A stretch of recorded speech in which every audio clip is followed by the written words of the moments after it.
नमस्कार। जय माई की। शिवरात्रि की रात्रि के ऊपर एक बहुत ही गहरा संवाद।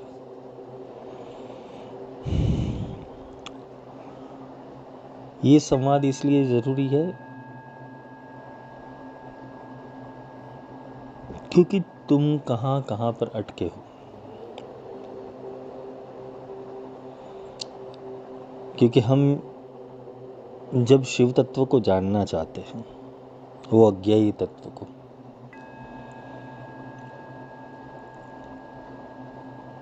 शिव एक ऐसा तत्व है, गंधर्व पुष्पदंत ने जब शिव महिम्न की रचना की तो शुरुआती श्लोक के अंदर ही, ऐसे तो पूरा महिम नहीं अपने आप के अंदर बहुत अद्भुत है, पर एक गंधर्व का अर्थ होता है कि जिसके अंदर सुगंध, वो तत्व की सुगंध है और वो तत्व को अपनी वाणी के अंदर उतार पाता है। गंधर्व को हमने नाचने गाने वाला समझ लिया है, लेकिन वो आर्ट है, आर्टिस्टिक है, एक आर्टिस्ट है बड़ा। नारद सारद सहित अहिसा,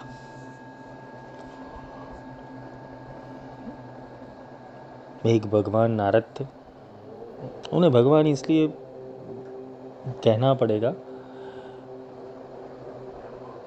उसको मुनि की व्याख्या दी गई है, लेकिन वो एकमात्र मुनि है जिनको सारे देश के वीज़ा मिले हुए थे। नारद, वो भी वीणा बजाते थे और गंधर्व भी वीणा बजाते हैं। नारद की व्याख्या तो क्या ही करे, बहुत बड़ा व्याख्यान है नारद तो। पर यहाँ बात शिव की हो रही है, तो शिवजी को प्रसन्न करने हेतु जब एक गंधर्व शिव पूजन के लिए शिव तत्व को साध के अपनी रचना को आकार दे रहे थे, तभी उनके दिमाग के अंदर पहली लाइन आई कि महिम न पारम ते परम विदुषो यद्य सदशि, कि मैं जिसकी व्याख्या करना चाहता हूँ, जिसका महिम न गाना चाहता हूँ, महिम न पारम ते, किसकी व्याख्या कर रहा हूँ? परम विदुष। विदुष का अर्थ होता है विदूषक। हम अपनी भाषा में जोकर कहेंगे उसे। सर्कस में जाते हैं हम, जोकर को देखते हैं, पर ये परम विदूषक है, सामान्य विदूषक नहीं है, परम विदूषक है, जिसका ध्यान करना भी, जिसको कल्पना में लाना भी, जिसको समझना भी, जिसकी व्याख्या करना भी असंभव है। परम विदुषो यद्य सदसि, शायद स्तुति ब्रह्मादीना, चाहे ब्रह्मा भी उसकी स्तुति कर दे तब भी वो अधूरा रहेगा। शिव तत्व इतना बड़ा महान है, पर शिव तत्व को ऐसे तुम नहीं समझ पाओगे कि शिव एक ऐसा डायमेंशन है कि जहां पर कोई रोक टोक नहीं है। भगवान शिव के 5 मुख है, अगर किसी ने उनको ध्यान से समझा हो, जो तंत्र का अभ्यासी हो, ज्ञान आगम का अभ्यासी हो, तो भगवान शिव के 5 मुख है। सद्योजात वामदेव तत्पुरुष अघोर और ईशान,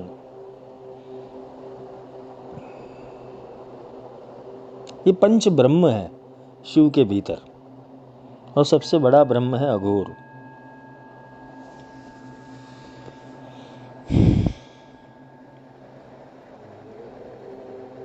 पंचमुखी शिव, उसे सदाशिव कहते हैं। जिसके अंदर ये पांचों कला है वो सदाशिव रूप है।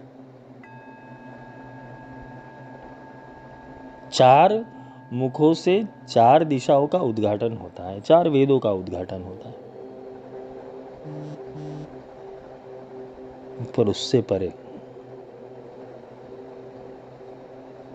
पंचमुख, जिसे अघोर कहते हैं। अघोर का अर्थ ये नहीं है जो हम समझ रहे इस दुनिया के अंदर कि भाई मैला कुचला, जटा रखने वाला, भस्म रमाने वाला, दुनिया से दूर।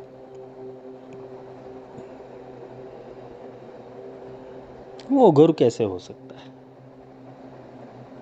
अघोर का अर्थ होता है जिसके अंदर नीरव शांति है,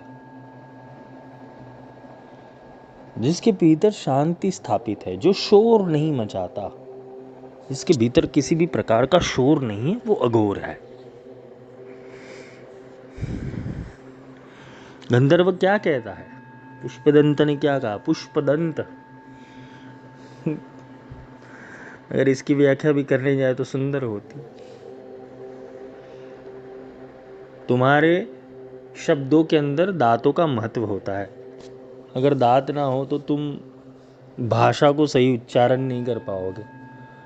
और जिसके दांत ही पुष्प से बने हुए, पुष्पदंत, जिसके शब्दों के अंदर पुष्प की झरना हो रही है। हम देवताओं को, गंधर्वों को, यक्षों को, किन्नरों को, ब्रह्म को, परब्रह्म को कैसे जान पाएंगे? उनके लक्षणों से जान पाएंगे कि ये देवता है, ये यक्ष है, ये गंधर्व है, ये ब्रह्म है, ये परब्रह्म है। उनकी वाणी से, उनके लक्षणों से हम जान पाएंगे। पुष्पदंत, ये तो मैं व्याख्या दे रहा हूं। शास्त्र क्या व्याख्या दे रहा है, शास्त्र क्या आज्ञा कर रहा है, मुझे पता नहीं, पर मैं अपने हिसाब से व्याख्या कर रहा हूं। गंधर्व स्तुति करते हैं। हमने काफी बार देखा है कि देवताओं की स्तुति, बड़े बड़े देवती, महादेव की स्तुति, राम जी की स्तुति, कृष्ण की स्तुति, जब भी वो कोई लीला करते थे बाद में गंधर्व स्तुति करते थे। पुष्पदंत ऐसा गंधर्व है कि जिसने भगवान शिव की स्तुति की है, महिम स्तोत्र गाया हुआ। वो स्तोत्र को महिमा दी हुई है, वो भगवत्ता को महिमा दी हुई है। उन्होंने एक स्तोत्र में बोला स्मशानेश्वा क्रीड़ा स्मरहर पिशाचा सहचरा। एक और वो स्मशान के अंदर है और एक और परम विदूषक है। वो राजा भी है, प्रजा भी है, विदूषक भी है, चांडाल भी है, अघोर भी है। जिसकी स्तुति ना सरस्वती कर सकती, वो शिवत्व है।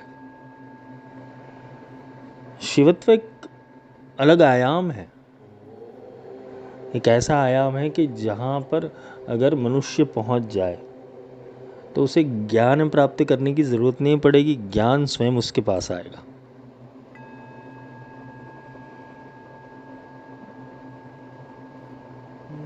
कुल आगम मार्ग के अंदर भगवान शिव ने यही तत्व गुरु के लिए संबोधित किए हुए कि हे देवी, अगर जिसने पृथ्वी के ऊपर ये तत्व को साध लिया है वही गुरु कहलाने के योग्य है। और मैं शिव खुद और मेरे साथ मेरे गण भी उनकी सेवा में तत्पर रहते हैं। तो गुरु का काम कोई प्रक्रिया में डालना, कोई कर्म में डालना, कोई चेष्टा में डालना, कोई व्रत में डालना, कोई उपवास में डालना, कोई विधि विधान में डालना, वो गुरु का कार्य नहीं है। गुरु तो तुम्हारे अंदर आत्म के तार छेड़ देगा, वो परम संवाद छेड़ देगा, वो परम ध्वनि को प्रकट कर देगा, वो उद्गार करेगा, वो चित्कार करेगा, वो फुत्कार करेगा। गलेव लंब लंबिता भुजंग तुंग मालिका। अरे फुत्कार ऐसे करेगा कि तुम बोलने के लिए तत्पर हो जाओगे।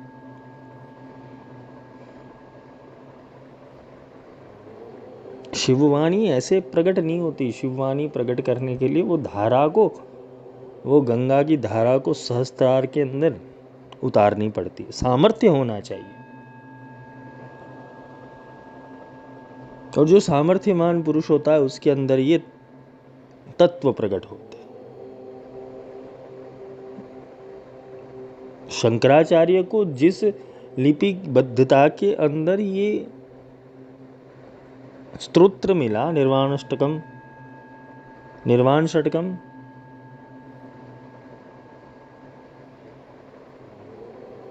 तो किसी गंधर्व कला ने ही उनको ये प्रदान किया होगा। क्योंकि गंधर्व के बिना संगीत अधूरा है और गंधर्व के बिना वाक्य रचना अधूरी है।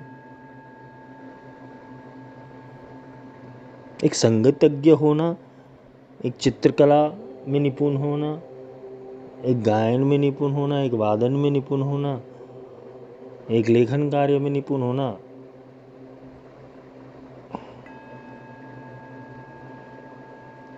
भगवान शिव के ही अंश है। ये भगवान शिव के जो शिष्य थे वो सप्त ऋषि थे। भगवान शिव से सबने ज्ञान लिया हुआ है। तो शिव ऐसा कौन सा तत्व है कि जो जितनों को जैसी कलाएं चाहिए थी वैसा ज्ञान प्रकट किया उन्होंने।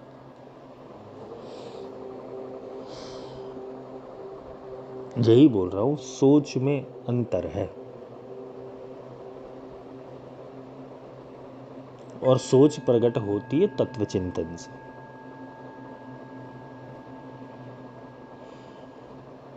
हम किसी भी स्तोत्र को पढ़ते हैं, हमारा पढ़ने का मकसद ये होता है कि हमारे जीवन के अंदर खुशहाली आ जाए। पर वो आएगी कैसे? किसी ने वो कुंजी दे ही नहीं। शिव महिमन स्तोत्र हर सोमवार को करते हो, वो तो मैंने भी किया था जब मेरे के अंदर ज्ञान नहीं था, ना मेरे गुरुदेव मुझे मिले थे। मैं शिव के सामने बैठ के उसका ज्ञान करता था। मुझे भी नहीं पता था, संस्कृत भी टूटी फूटी आती थी, पर करता था। क्यों? एग्जाम में पास होना था मुझे। एक डर था कि फेल हो जाऊंगा। एग्जाम खराब गए थे तो किसी ने बोला शिव की पूजा करो, शिव की आराधना करो, भगवान शिव भोलेनाथ है, वरदान दे देंगे, पास कर देंगे। चलो वो तो कर ही दिया उन्होंने।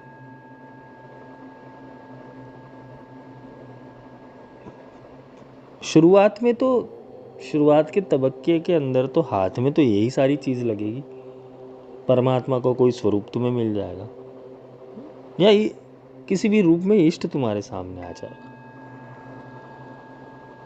किसी भी रूप में शुरुआत हो जाएगी। अगर ईश्वर तुम्हारे रास्ते के अंदर है तो कहीं ना कहीं आराधना से जुड़ जाओगे, साधना से जुड़ जाओगे, मंत्र पूजा पाठ से जुड़ जाओगे, जुड़ोगे सही।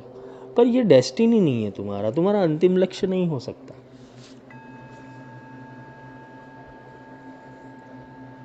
जो आज चीज़ें मैं समझ सकता हूँ, जान सकता हूँ, परख सकता हूँ, बोल सकता हूँ, वो उस समय के ऊपर नहीं था मेरे पास जिस समय शुरुआत हुई थी। शुरुआत भय के कारण हुई थी। भय बिना होत न प्रीति।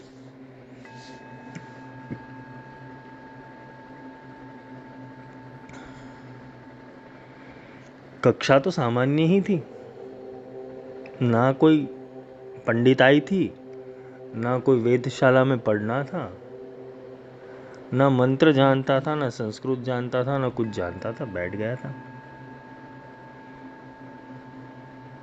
मेरे प्रथम गुरुदेव भगवान शिव थे, क्योंकि मैं उनको सुनाता था। इष्ट थे।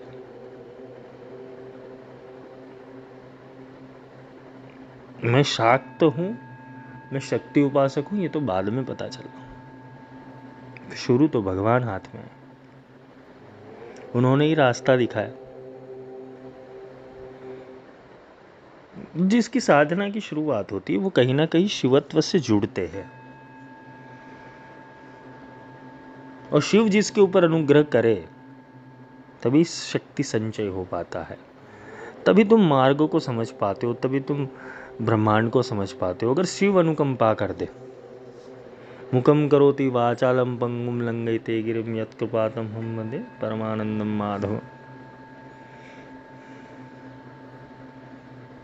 शिव ही विष्णु है, विष्णु ही शिव है, कृष्ण ही शिव है, शिव ही कृष्ण है, राम ही शिव है, शिव ही राम है। शिवत्व तो हर किसी के अंदर है। गीता जब प्रकट हुई कृष्ण के अंदर, तो वो कृष्ण नहीं बोल रहा था, वो शिव बोल रहा था। वो शिव का कॉन्शियसनेस बोल रहा, वो शिव का आयाम बोल रहा था उसके अंदर।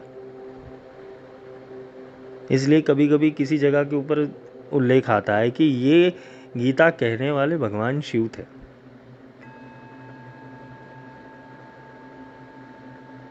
और शिव ने तो बहुत आगमों के अंदर ये आत्म चिंतन का मार्ग दिया हुआ है।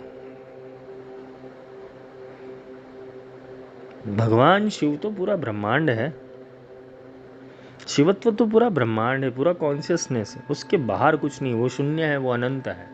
इसलिए उनको महाकाल कहा गया है।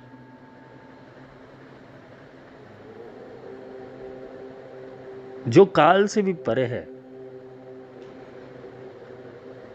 जो काल जिनके अधीन है, समय जिसके अधीन है, वो महाकाल है। तो महाकाल इसलिए है क्योंकि भगवान शंकराचार्य ने निर्वाण षटकम के अंदर ये उद्गार किया हुआ कि शिव है कौन।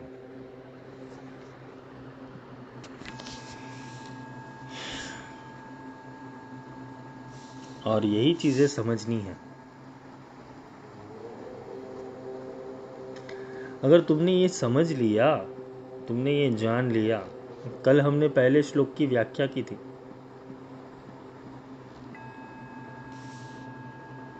और पहले श्लोक की व्याख्या के अंदर हमने समझा था कि ना मैं मन हूँ, ना मैं बुद्धि हूँ, ना चित्त हूँ, ना अहंकार हूँ, ना कान हूँ, ना जिह्वा हूँ, ना नाक हूँ, ना आँख हूँ, ना मैं आकाश हूँ, ना भूमि हूँ, ना अग्नि हूँ, ना वायु हूँ, मैं केवल शुद्ध चेतना में सदाशिव हूँ।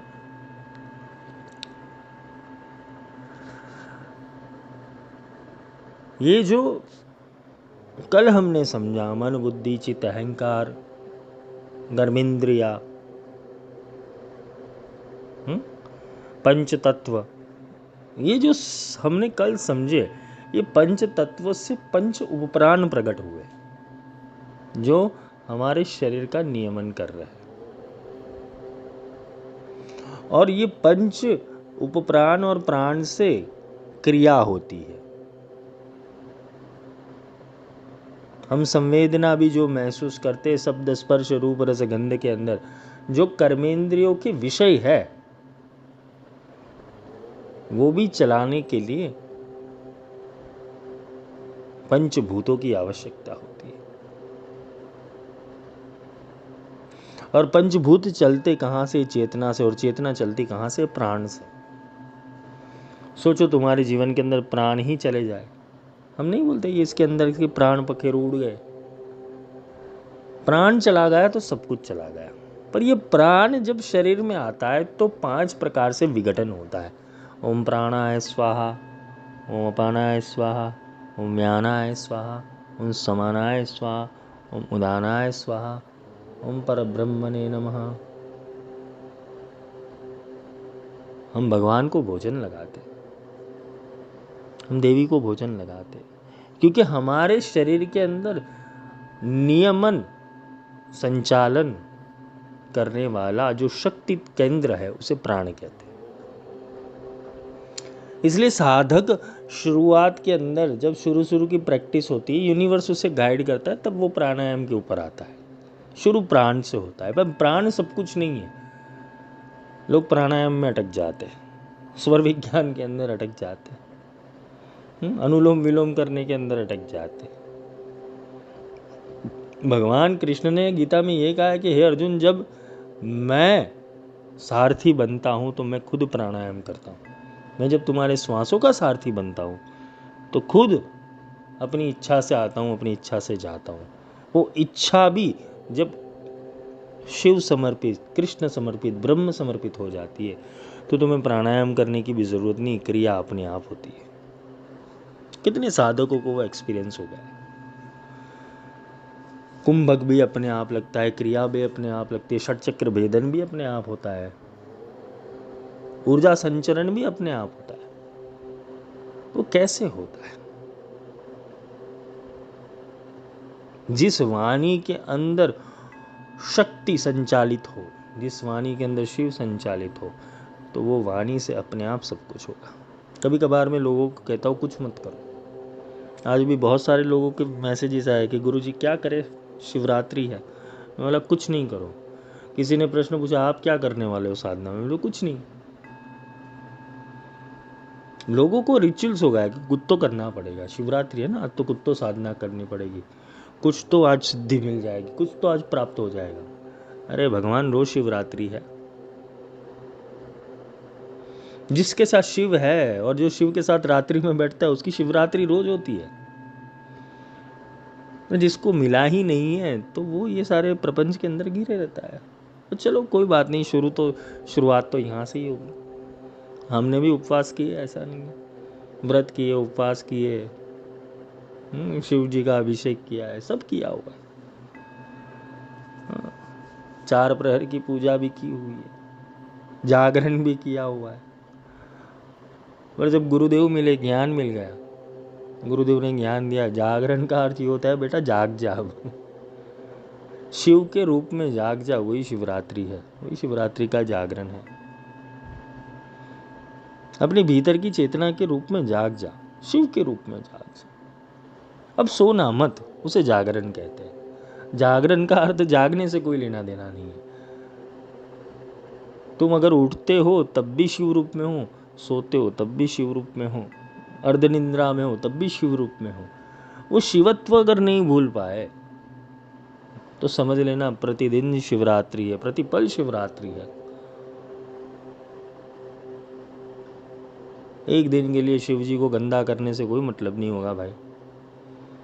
जाओगे, दूध चढ़ाओगे, दही चढ़ाओगे, पंचामृत चढ़ाओगे, बिल्व पत्र रगड़ोगे, भांग चढ़ाओगे, धतूरे का रस चढ़ाओगे, गन्ने का रस चढ़ाओगे, भगवान को गंदा करके रख दोगे, एक दिन की सिद्धि तुम्हें मिल जाएगी। वो एक दिन तुम पे प्रसन्न होगा, बाकी 364 दिन तुम्हें गालियाँ देगा, क्योंकि दूसरे दिन तुम भटकोगे नहीं वहाँ पर।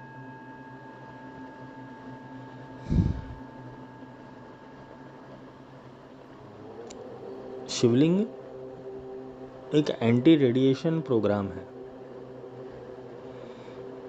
एक रेडियो एक्टिवेट प्रोग्राम है कि जहाँ पर कोई भी पदार्थ चढ़ाने से वो जल्दी एक्टिवेट हो जाता है। जिस भाव से चढ़ाते हो जल्दी एक्टिवेट हो जाता है। वो एक प्रतिकृति है। ज्योतिर्लिंग वो है कि जहाँ चेतना का स्तर ज़्यादा है।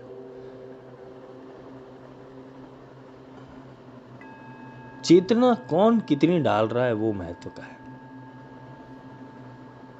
आज एक सर्वे आ रहा था कि इतने, ये ज्योतिर्लिंग के अंदर हर साल में इतने लोग जाते हैं, ये ज्योतिर्लिंग के अंदर इतने साल इतने लोग जाते हैं। सबसे कम थे केदारनाथ जाने वाले, क्योंकि वहाँ आने जाने का प्रॉब्लम रहता है।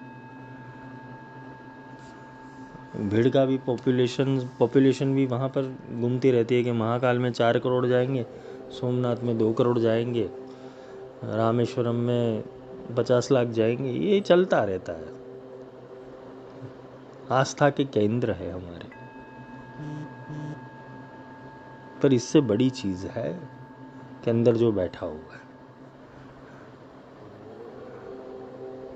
शिव अगर तुम्हारे भीतर नहीं है तो कहीं नहीं है। शिव तुम्हारे हृदय में नहीं है तो कहीं नहीं है। शिव तुम्हारी प्रज्ञा में नहीं है तो कहीं नहीं है। शिव तुम्हारे सहस्त्रार के ऊपर नहीं है तो कहीं नहीं है। शिव वचनों में नहीं है तो कहीं नहीं है। शिव आज्ञा में नहीं है तो कहीं नहीं है। शिव विवेक में है तो और कहीं नहीं है। शिव के साथ प्रतिपल जी सकते हो तुम। कैसे? अनासक्त होकर। वैराग्य तब इंसान के अंदर प्रकट होता है जब उसे जगत मिथ्या लगने लगे। ये ब्रह्म सत्य जगत मिथ्या का ऐसे ही सूत्र नहीं दे दिया, एको ब्रह्म द्वितीयो नास्ति, ये ऐसे ही सूत्र नहीं बना हुआ है। कितना चिंतन मंथन लगा हुआ है इसके पीछे, बुद्धिजीवियों ने दिया हुआ है, मनीषियों ने, ऋषि मुनियों ने, वेदांतियों ने, उपनिषदकारों ने ये सूत्र दिए हुए हैं। कोई सामान्य सूत्र नहीं है। अगर मनुष्य इसके ऊपर चिंतन करे तो अपनी जागृति करके वो परम धाम को प्राप्त कर सकता है, सालोक्य अवस्था को प्राप्त कर सकता है, सायुज्य को प्राप्त कर सकता है, कैवल्य को प्राप्त कर सकता है, सारूप्य को प्राप्त कर सकता है, मोक्ष मिल सकता है, शिव रूप बन सकता है। पर यहाँ अटकने वो हो जाती है कि हम मूल तत्व को छोड़कर सारी द्विधाओं में फंसे हुए। तो यहाँ पर भगवान शंकराचार्य दूसरे श्लोक में क्या सिखा रहे, वो क्या उद्गार हुआ उनके अंदर कि कौन हूं मैं। जब प्राण की संज्ञा दी गई कि क्या प्राण हूं मैं, नहीं, प्राण भी नहीं हूं। प्राण के अंदर पेटा प्रकार गए, पंच प्राण गए, ना मैं प्राण हूं ना उपप्राण हूं, नहीं पंच प्राण हूं। नवा सप्त धातु नवा पंचकोश, मैं सप्त प्रकार की धातु भी नहीं हूं। रस, रक्त, खून, मांस, मांसपेशी, मेद, वसा, अस्थि, हड्डियां, मज्जा, बोन मेरो, वीर्य, प्लाज्मा, जनन और प्रजनन, ये दोनों, शरीर का वर्धन और प्रजनन क्षमता, ये दोनों के अंदर जो भी चीज धातुओं का कार्य होता है, वो धातु भी तुम नहीं हो। तुम बने शुक्र से ही हो,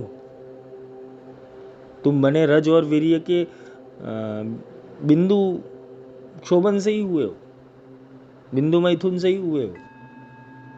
तुम्हारा अस्तित्व उतना ही था, पर तुम एक शरीर धारण करके आ गए, उसके अंदर सप्त धातु आने लगी, हड्डियां आने लगी, मांसपेशी आ गई, प्राण आने लगे, उपप्राण आने लगे, शरीर धारण हो गए। उससे पहले तुम क्या थे? शंकराचार्य ने इतना डिटेल अभ्यास किया हुआ था, उन्होंने शारीरिक अभ्यास किया हुआ था, तो वो सारी शरीर और मन की अवस्था छोड़ते गए। पहले मन के विषयों को छोड़ा उन्होंने कि मैं ये नहीं हूं, ना मन हूं, ना बुद्धि हूं, ना चित्त हूं, ना अहंकार हूं। फिर दूसरे श्लोक के अंदर प्राण संज्ञा के ऊपर आ गए,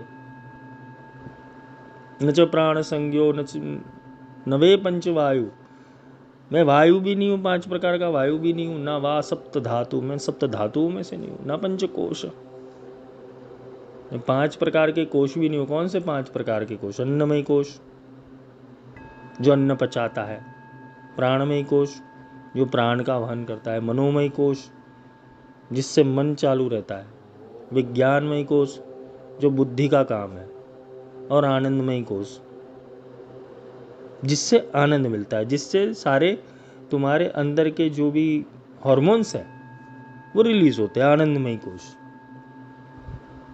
वो भी नहीं हूं। हाथ, पैर,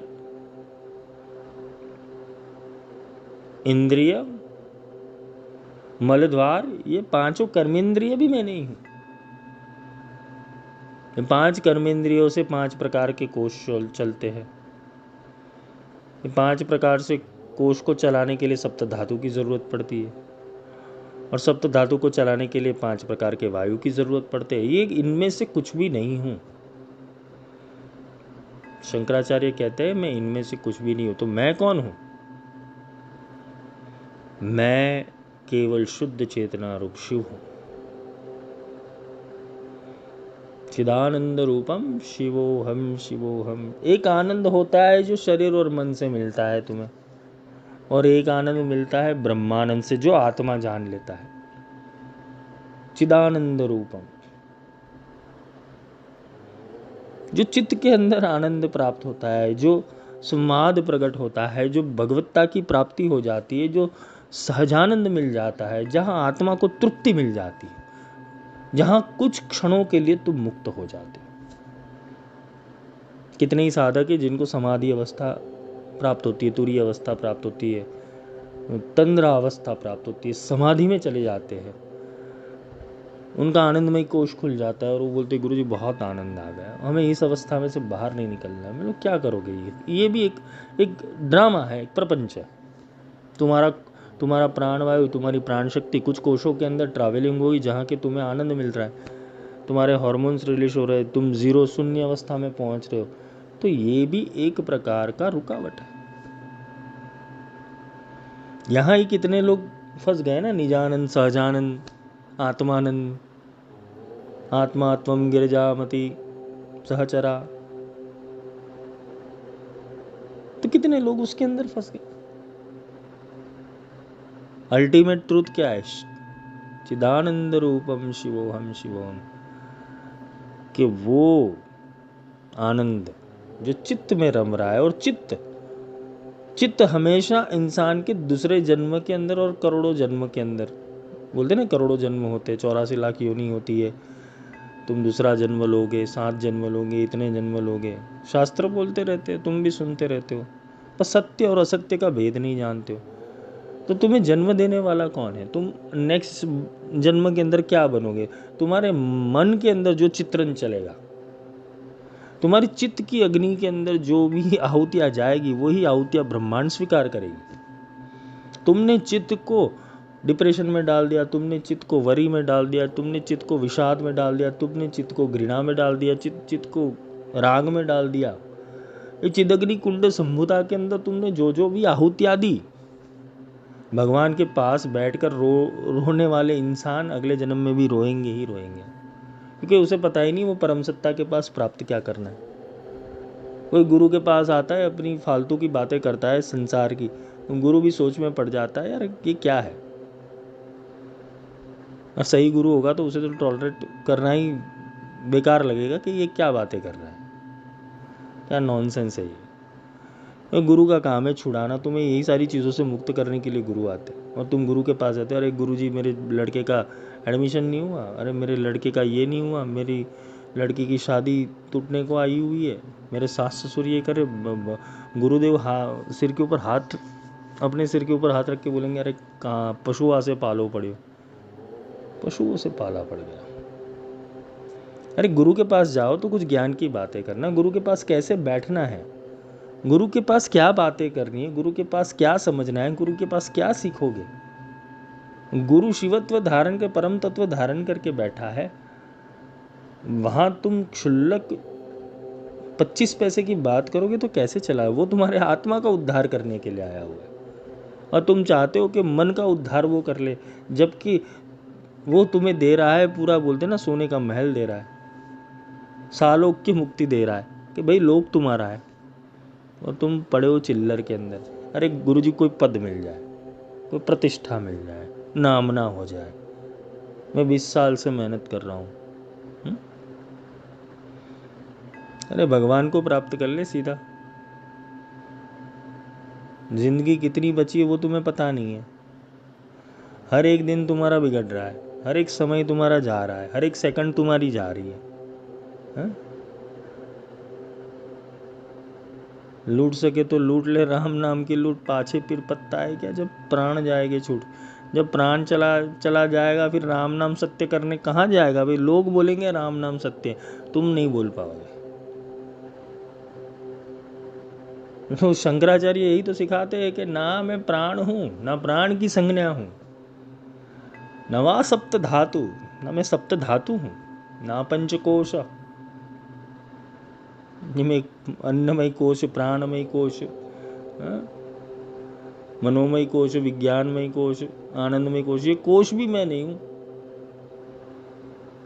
ना मैं वाणी हूँ, ना पानी हूँ, ना पाद हूँ, ना उपस्थ हूँ, ना पायु हूँ।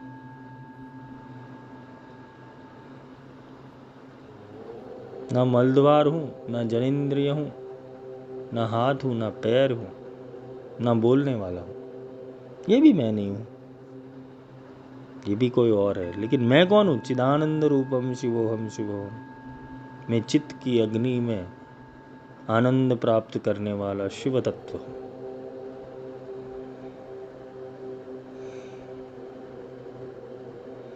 एक शुद्ध चेतना के लिए विस्तृत पड़ा हुआ है ब्रह्मांड। मैंने महिम्न स्तोत्र के बारे में थोड़ा बहुत समझाया। महिम्न स्तोत्र को थोड़ा कल डिटेल में लेंगे, ऐसा कोई डिटेल लेना जैसा है भी नहीं, क्योंकि बहुत बड़ा है वो, और उसके ऊपर व्याख्या करने जाएंगे तो 1-2 साल लग जाएंगे, पर समझने लायक है। तो शिव तत्व को समझो। कल समझा कि मन के विषय के अंदर के मन के जितने भी विषय और जितनी भी चीज़ें वो भी तुम नहीं हो। शरीर से संलग्न, प्राण से संलग्न जितनी चीज़ें वो भी तुम नहीं हो। अब शरीर और मन जब दोनों एक होते हैं तो भाव की उत्पत्ति होती है। वो जो श्लोक है आगे का, न मे द्वेष रागो न मे लोभ मोहो न मे वे मदो नेवम आश्चर्य भाव न धर्मो न चार्थो न काम न मोक्ष चिदानंद रूपम शिवोहम शिवोहम। मैं न तो द्वेष हूँ, न राग हूँ, न लोभ हूँ, न मोह हूँ, न मद हूँ, न ही अहंकार हूँ। मैं नहीं धर्म हूँ, अर्थ हूँ, काम हूँ, मोक्ष हूँ। मैं केवल शुद्ध चेतना में रम रहा शिव हूँ। षड रिपु, इसके बारे में हम कल चर्चा करेंगे। आज दूसरा श्लोक समाप्त करते, कल तीसरा लेंगे। 6 लेक्चर हो जाएंगे इसके भी। निर्वाण षटकम। अपने भीतर के तत्व को जानना शुरू करो। ये शायद मैंने ब्रह्मास्त्र विद्या के लेक्चर के अंदर ऑलरेडी ये सारी चीज़ों के अंदर डिटेल में बताया गया है, वो भी अधूरा रह गया है। काफ़ी कुछ चीज़ें अधूरी रह गई। अधूरी इसलिए रह गई है कि समय और सुविधा। काफ़ी बार समय की अवधि आ जाती है और कभी सुविधा की अवधि आ जाती है। बोलना चाहता तो बहुत कुछ हो, पर सुविधा का प्रॉब्लम हो जाता है, एटमॉस्फेयर का प्रॉब्लम हो जाता है, क्योंकि ये सारी चीज़ें तो बेसिक है। ब्रह्मास्त्र विद्या का लेक्चर सुनना, ये सारी चीज़ें तो बेसिक है, इससे ऊपर तो बहुत कुछ है। जब शिव बनोगे तभी तो पता चलेगा कि शिव की दुनिया है क्या। जब विष्णु तत्व प्रकट हो जाए, शिव तत्व प्रकट हो जाए, ब्रह्म तत्व प्रकट हो जाए, फिर तो पता चलेगा कि उनकी दुनिया कैसी है। अभी तक तो तुम सिर्फ उसका अंदाजा लगा रहे हो, वहां तक पहुंचे भी नहीं हो। अभी तो शिव को ठीक से समझा भी नहीं है, शिव तत्व को समझा भी नहीं है। बोलने से नहीं होगा, अपनी ज़िंदगी में याद रखना, बोलने से कुछ नहीं होगा। सोहम शिवोहम, ये सारी चीज़ें रट्टा मारने से कुछ नहीं होगा। तुम्हें मूर्ख बनाया जाता है। तुम्हें शिवोहम मंत्र देके, सोहम मंत्र देके मूर्ख बनाया जाता है। जब तक उद्गार नहीं होता ना वो शिवत्व का भीतर से, तब तक सत्य मत मान लेना। और गुरु यही करवाता है। गुरु देखता है, परीक्षण करता है कि प्रकट हुआ, डाला तो सही, प्रकट हुआ कि नहीं। मैं अनंत हूँ, मैं शिव हूँ, मैं ये हूँ, मैं वो हूँ, खुद मत बोलो।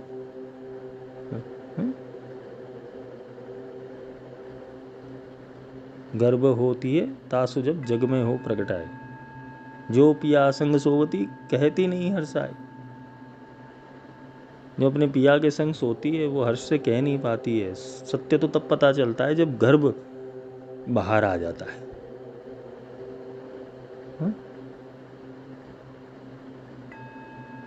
पता तो चल जाता है कि प्रकट हो गया। तो किसी शिष्य के अंदर वो चेतना प्रकट हो गई, वो बुद्धिमता प्रकट हो गई, वो धीमही प्रकट हो गई, वो पता चल जाता है। वो गुरु अपने और उसके तर्क से पता चल जाता है कि ये पहुंचा कि नहीं, इसके अंदर ये ज्ञान प्रकट हुआ कि नहीं। जो गुरु के चिंतन में है सदैव, जो अपने गुरु के चिंतन में है, जो अपने गुरु के ज्ञान के चिंतन में, गुरु के तत्व के चिंतन के अंदर है, उसके अंदर से ज्ञान प्रकट होना असंभव है ही नहीं, संभव है। ये शिव ही संभव ही है, शिव ही शंकर है, शिव ही संभव है। संभवाय च मयो भवाय च, शिव ही संभव करते हैं। तो जो गुरु को ध्यान से ध्याता है, चिंतन करता है, उसके अंदर शिवत्व प्रकट होता ही होता है। तो आज के लिए इतना ही। कल हम तीसरे भाग में जाएंगे। कल हम भावों के ऊपर चर्चा करेंगे। आज हमने थोड़ी बहुत सूक्ष्म में चर्चा की कोशों के बारे में, वो भी हाईलाइट ही दी है क्योंकि उसमें सिखाने जैसा कुछ है नहीं, वो सिखाया है ऑलरेडी ब्रह्मास्त्र विद्या के लेक्चर में। कल भाव के ऊपर कार्य करेंगे कि जो तुम में प्रकट होते हुए भाव है, काम, क्रोध, लोभ, मोह, ईर्ष्या, निंदा, राग, द्वेष, इसके ऊपर भी शायद अभ्यास में तो समझाया हुआ है ऑलरेडी। फिर भी कल थोड़ा हाईलाइट ले लेंगे। वो भी तुम नहीं हो। शिवत्व को समझने की कोशिश करना। जो नहीं हो ना तुम, ये लेक्चर सुनने के इतनी बात याद रखना लेक्चर सुनने के बाद कि जो तुम नहीं हो ना, तुम छोड़ दो उसको। तुम्हें अगर शिवत्व चाहिए तो तुम छोड़ते जाओ और देखते जाओ, छोड़ते जाओ, देखते जाओ, साक्षी रूप से सारी चीज़ें देखते जाओ। अपने आप ज्ञान हो जाएगा कि तुम कौन हो। किसी के अंदर ज्ञान प्रकट करवाना और किसी की बुद्धि को धीमही तक ले जाना 100 में से किसी एक का काम होता है। करोड़ में से कोई एक बना होता है कि जो ये प्राप्त कर पाता है, वो पूर्ण सीख पाता है। क्योंकि संसार और प्रकृति ने इतने लेयर्स लगाए हुए हैं ना संस्कारों के तुम्हारे ऊपर कि तुम चाहने के ऊपर भी सत्य की और बुद्धि नहीं दौड़ाओगे, और संसार वापस खींच लेगा तुम्हें। कुछ चीज़ें हो जाएगी, संसार में बुद्धि वापस चली जाएगी। उसको गुरु खींच खींच के लेके आते, अरे इधर चल, अरे इधर चल, अरे ऐसे चल। तुम रास्ता तय ही नहीं करते, वो गुरु चलाता है, इसलिए चल पाते। वो गुरु खींच खींच के चलाता है तुम्हें। गुरु बनना कठिन है भाई। हाँ, पाखंडी गुरु बनना आसान है। मंत्र दे दिया, स्तोत्र दे दिया, क्रियाकांड दे दिया, करो अपने घर में बैठ के, वो आसान हो गया। सही गुरु के पास तो गुरु खींच खींच के लेके जा रहे, ऐसे नहीं, ऐसे चलो।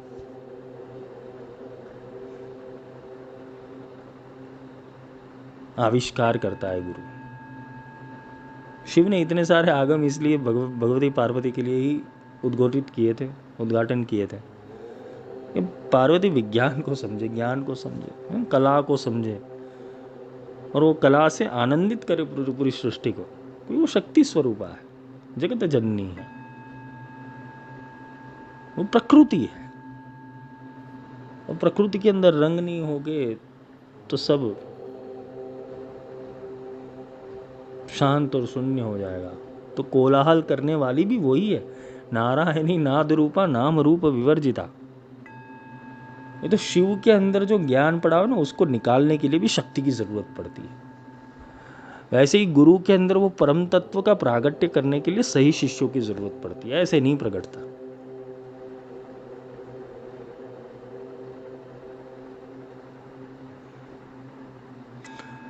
तुम गुरु की राह देख रहे हो या गुरु तुम्हारी राह देख रहा है, ये दोनों में द्वंद्व है बहुत बड़ा। जैसे शिष्य गुरु की राह देखता है ना कि मेरे जीवन में सही गुरु कब आएगा, वैसे गुरु भी ध्यान रखते कि मेरे जीवन में सही शिष्य कब आएगा जो मुझे मेरी तरीके से समझे। यहाँ तो गुरु को समझाने के लिए आते हैं लोग, अरे गुरु का समझने के लिए आओ। गुरु को समझ लिया तो ब्रह्मांड में किसी को समझने की जरूरत नहीं। देवता भी तुमसे थर थर कांपेंगे, देवता भी हाथ जोड़ के बोलेंगे कि भाई मुझे माफ कर तू। गुरु मशीन है।